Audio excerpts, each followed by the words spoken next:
Is-sena li għaddiet l-Awtorità għall Protezzjoni tal-Embrjuni approvat l-akbar numru ta' proċeduri ta' prokreazzjoni assistita minn mindu twaqfet 9 snin ilu. Kienu 904 il-proċeduri li ġew approvati tul l-2021, aktar mid-doppju tal-proċeduri approvati is-sena ta' qabel.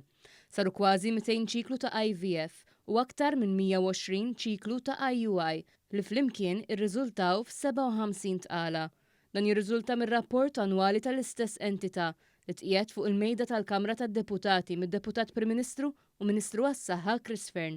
Ir-rapport jispjega kif minn aktar minn 350 proċedura ta' IVF bi kważi 200 ċiklu li setgħu waslu għal tqala, irriżultaw 51 tqala. Dan ifisser żieda ta' 7.91% fuq il-figuri irreġistrati is-sena ta' qabel.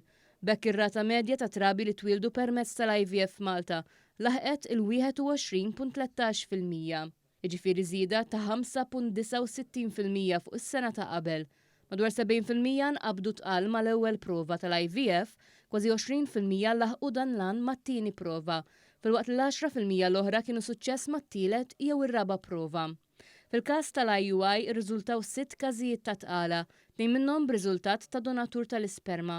Bħalissa hemm 23 li qed jistennew li jweldu 25 tarbija minn proċeduri li bdew fl-2021. Ir-rapport juri wkoll kif mill-introduzzjoni tal-liġi tal-2018 li permettiet il-kriopreservazzjoni tal-embrjuni intużaw 364 embrjun f'ċikli tal-IVF sussegwenti mat-tul l-2021 li kienet l-ewwel sena li fiha saru l-proċeduri brata normali wara tnaqqis fil-proċeduri fl-2020 minħabba l-impatt tal-pandemija tal-COVID-19.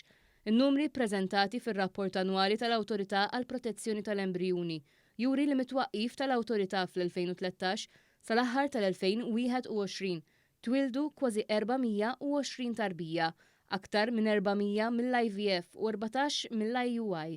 Minn dawn it-trabit 260 twildu minn proċeduri ta' prokreazzjoni assistita fl-Isptar Mater Dei, kważi 160 tarbija twildu wara proċeduri fi kliniki privati f'Malta.